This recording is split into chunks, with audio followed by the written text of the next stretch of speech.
오늘 우리가 함께 읽은 마태복음 21장 1절에서부터 11절까지의 말씀은 우리가 너무나 잘 알고 있는 말씀입니다.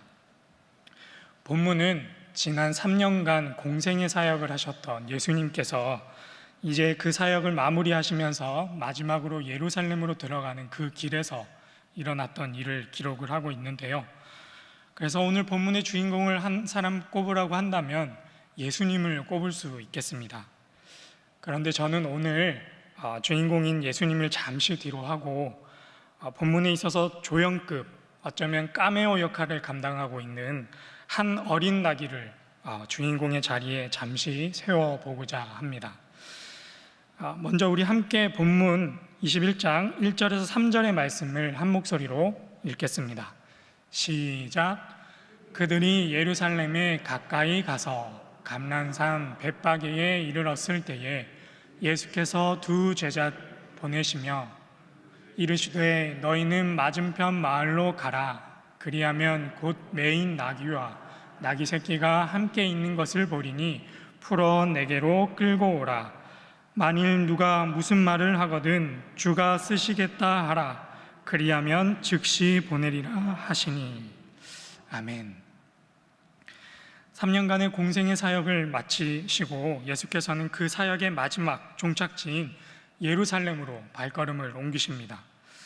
그 걸음이 예루살렘에 이제 거의 다 달았을 때 예수께서는 제자 2명을 부르셔서 건너편에 있는 마을로 보내시고 그들에게 그 마을 어딘가에 매여 있는 나귀와 나귀 새끼를 풀어서 끌고 올 것을 말씀하십니다. 벼랑간 갑자기 예수님께서 예루살렘으로 잘 걸어가시다가 그 이야기를 하시니 제자들 입장에서는 조금 어리둥절했을 것입니다. 그렇다고 돈을 쥐어주면서 돈을 주고 사오라고 하시는 것도 아니고 다만 가서 풀어서 끌고 오라고 예수님께서 말씀하셨으니 제자들의 입장에서는 조금 난감했을 것입니다. 3절 말씀에는 이렇게 기록되어 있습니다. 만일 누가 무슨 말을 하거든 주가 쓰시겠다 하라. 그리하면 즉시 보내리라 하시니. 주가 쓰시겠다 하라. 주가 쓰시겠다 하라. 요즘 저는 집에서 종종 요리를 하고 있는데요. 미역국을 시작으로 해서 고등어 김치찜, 순두부찌개, 콩나물국, 파스타 이런 것들을 제가 한 번씩 만들어 보고 있습니다. 애석하게도 그 중에서 제가 제일 맛있게 잘하는 음식은 라면입니다. 제가 제일 잘하는 음식이 라면이지만 제가 몇 번 이렇게 요리를 해보니 요리를 할 때 정말 중요한 게 하나 있다는 것을 알게 되었습니다.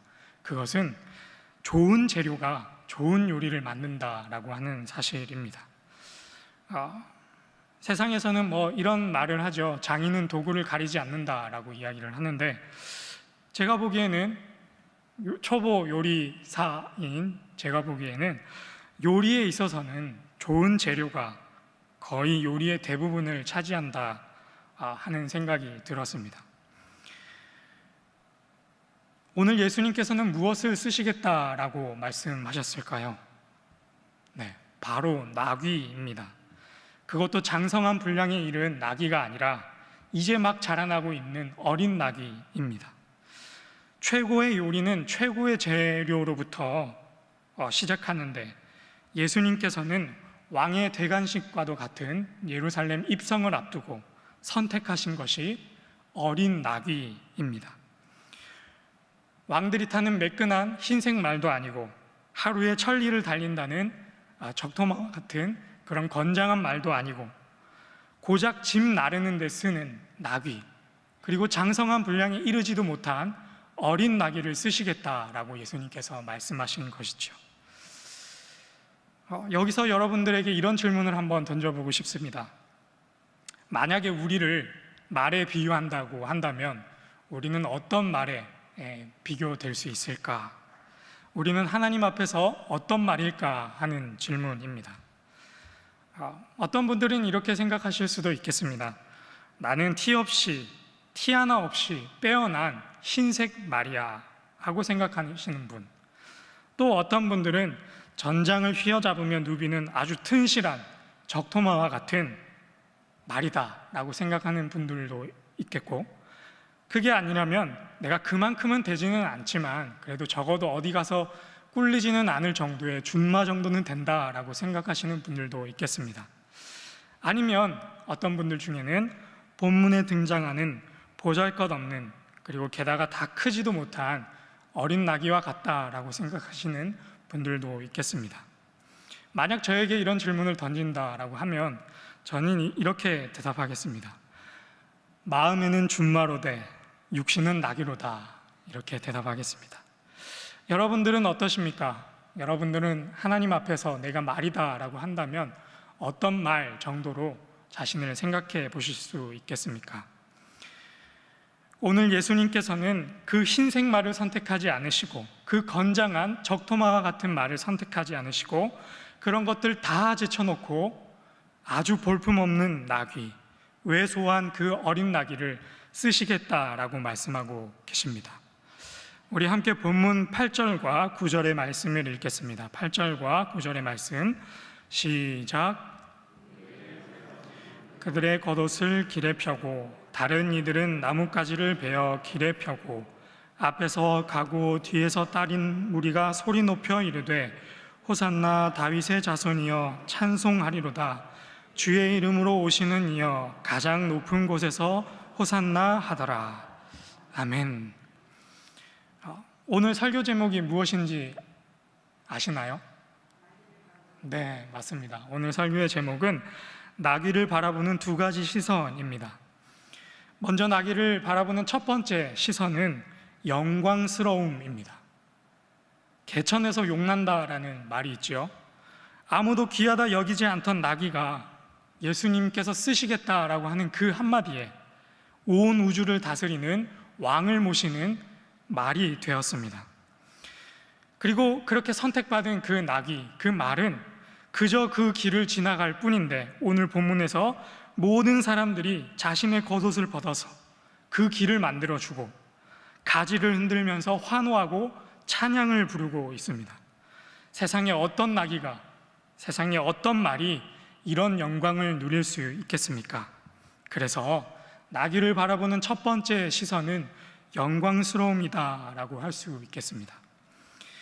이제 나귀를 바라보는 두 번째 시선을 한번 살펴보겠습니다. 6절과 7절의 말씀입니다. 6절과 7절의 말씀 함께 읽겠습니다.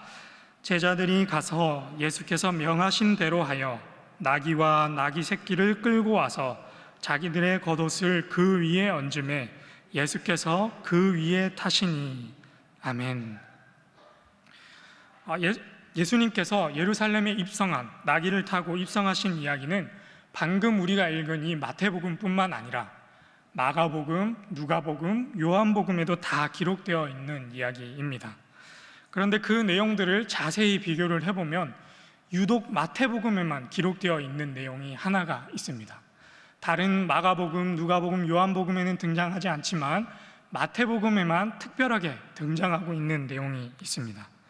그것이 무엇인가 하면 제자들이 예수님을 위해서 한 마리의 나귀를 끌고 온 것이 아니라 두 마리의 나귀를 끌고 왔다라고 하는 사실입니다. 구약의 말씀대로라면 예수님께서는 분명히 어린 나귀 한 마리만 있으면 되는데, 오늘 본문 말씀에서 유독 마태복음에서만 예수님께서 두 마리의 나귀를 끌고 오라 말씀하셨고, 제자들이 그 두 마리의 나귀를 끌고 왔다라고 하는 것이죠. 그렇다면 예수님께서는 한 마리만 있으면 되는데, 그 어린 나귀 한 마리만 있으면 되는데 왜 굳이 두 마리의 나귀를 끌고 오라고 하셨을까? 우리가 한번 생각해 볼 필요가 있겠습니다. 제 생각에는 그 두 나귀, 제자들의 손에 끌려온 그 두 나귀의 관계는, 한 나귀는 어미 나귀고 한 나귀는 그 어미가 낳은 새끼 나귀, 그러니까 어미와 아들의 관계다라고 생각해 볼 수 있겠습니다. 어미 품을 떠난 갓난 아기가 없고 갓난 아기를 떠난 어미를 상상하기 어렵듯이, 어린 나귀는 아마 제자들이 끌고 오려고 했을 때 어미 품을 떠나려고 하지 않았을 것이고, 마찬가지로 어미 나귀 또한 아들 나귀를 쉽게 제자들의 손에 내어주지 않았을 것이기에 두 나귀는 어미와 아들 나귀이고 그리고 그 두 나귀를 함께 끌고 온 것이다 라고 우리가 생각해 볼 수 있겠습니다. 그래서 마태복음에만 기록되어 있는 이 내용을 우리가 조금 입체적으로 이해해 본다면 주가 쓰시겠다라고 부름받은 그 말, 주가 쓰시겠다라고 부름받은 그 어린 나귀는 자기의 의지로 온 것이 아니라 말 그대로 본문에 기록되어 있는 그 말 그대로 끌려왔다라고 하는 사실입니다. 끌려왔다, 끌려온다라고 하는 것이 무엇을 뜻하겠습니까? 내 욕심과 내 욕망과 내 의지와 내 생각과 내 판단이 완전히 꺾이는 것이 끌려온다라는 것의 의미입니다. 내가 가고자 하는 길이 막히고 내가 갖고자 하는 것이 흩어지고 내가 있고자 하는 것에 머물 수 없음이 이 끌려온다라는 것에 포함되어 있습니다. 그렇게 그 어린 나귀는 제자들의 손에 의해 예수님의 말씀에 의해 그 자리로 끌려오게 된 것이죠. 그렇게 끌려온 나귀, 어린 나귀. 그런데 더 나귀의 입장에서, 끌려온 그 나귀의 입장에서 더 기가 막힐 것은 예수님께서 그 위에, 그 등에 올라타셨다라고 하는 사실입니다. 우리가 예수께서 그 등에 타셨다라고 하면 예수님이 타셨으니까 그거 영광스러운 일 아니야? 이렇게 생각해 볼 수 있겠지만 나귀의 입장에서 우리가 생각을 해본다면 예수님이 타신 것이 아니라 다 큰 어른 한 명이 그 등에 올라탄 것이죠. 그리고 이 어린 나귀, 그러니까 다 큰 그 장정이 다 큰 어미 나귀에 탄 것이 아니라 아직 다 크지도 않은, 그리고 아직도 아기인 상태여서 어미의 품을 떠날 수 없는 그 어린 나귀, 그 어린 나귀에 올라탄 그 모습을 한번 상상해 보시길 바랍니다. 여기까지만 해도 이건 뭔가 좀 나귀의 입장에서는 큰일 났다 하는 생각이 드는데, 그 나귀의 형편이 여기서 끝나는 것이 아닙니다. 이 나귀가 억지로 끌려왔음에도 불구하고 큰 장정을 등에 태웠고 거기서 멈추는 것이 아니라 그 나귀가 올라가야 할 길은 오르막길입니다. 평지가 아닌 오르막길입니다. 이제 향하고 있는 그 예루살렘은 다른 주변의 동네들보다 훨씬 더 지대가 높았기 때문에 사방 어디에서 나오든 간에 결국에는 오르막길을 올라야 하는 그런 도시였습니다. 그래서 나귀의 입장에서는 억지로 끌려온 것도 서러운데 그 등에 다 큰 남자를 하나 메어야 했고, 그것도 서러운데 거기서 멈추지 않고 오르막길을 올라가야 한다라고 하니 어린 나귀가 그것을 어떻게 감당할 수 있었을까 하는 생각이 듭니다. 엎친 데 덮친다고 억지로 무겁게 오르막길을 걷게 된 삼중고를 겪고 있다라고 하겠습니다.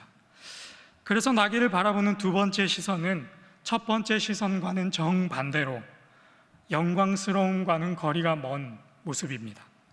그래서 나귀를 향한 두 번째 시선은 고통과 고난의 시선입니다.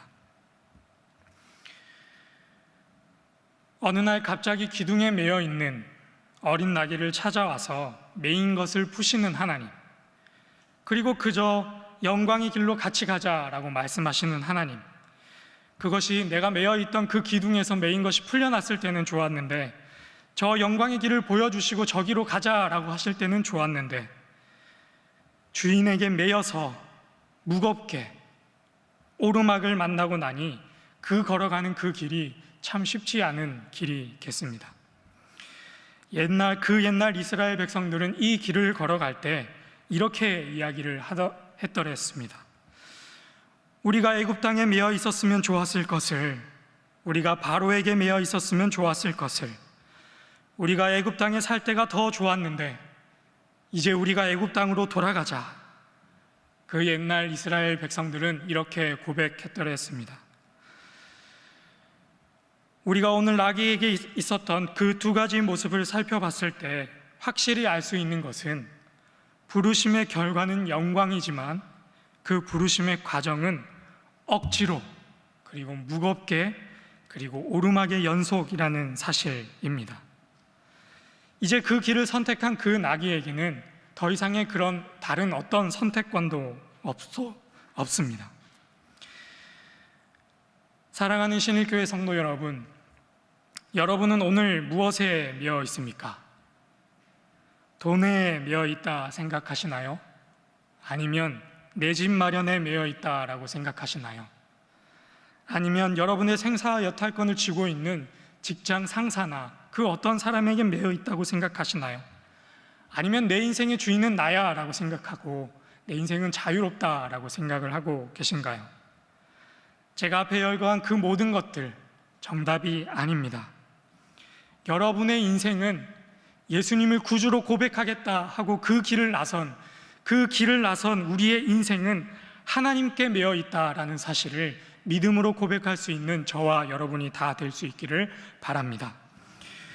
오늘 본문의 말씀처럼 하나님께서 우리네 인생을 주가 쓰시겠다라고 말씀하셨으니 우리네 인생은 우리의 의지와는 아무 상관없이, 우리의 신분과는 아무 상관없이, 우리의 모습과는 아무 상관없이 하나님께 매여 있는 인생입니다. 우리가 주께 매여 있다라는 이 사실, 매여 있기에 끌려갈 수밖에 없다라는 사실, 자유의지를 가진 우리가 무언가에 끌려간다라고 하는 것은 그렇게 달가운 일이 아닙니다.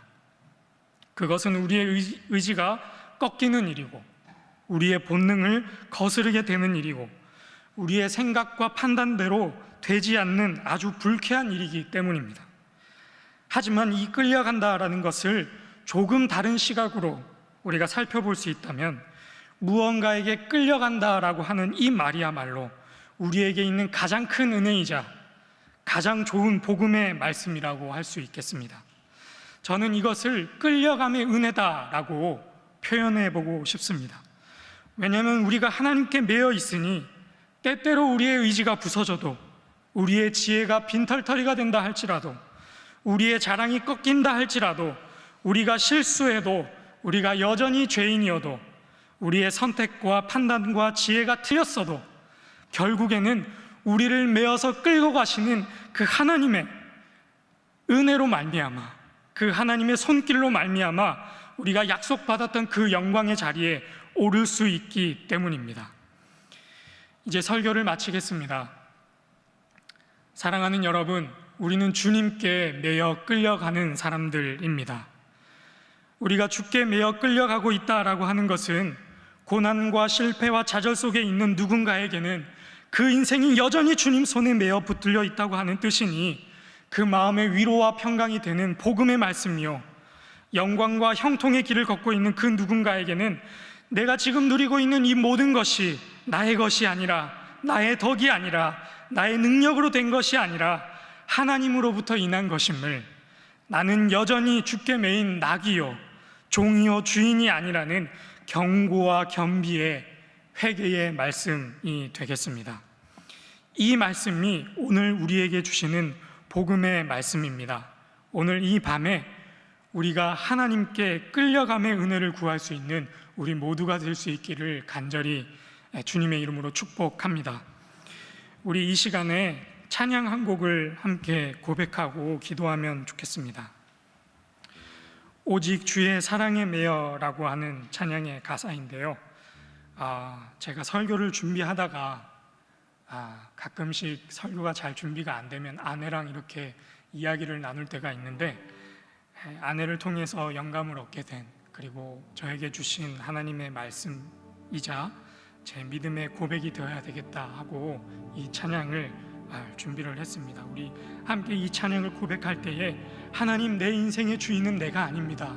하나님, 내가 주님께 매인 바 되어서 내가 주님 앞으로 끌려가기를 주님 앞에 소원합니다. 내가 주님의 사랑에 매여 살아가는 인생 되기를 원합니다. 이 믿음의 고백을 가지고 우리 함께 이 찬양으로 주님 앞에 영광 돌리겠습니다.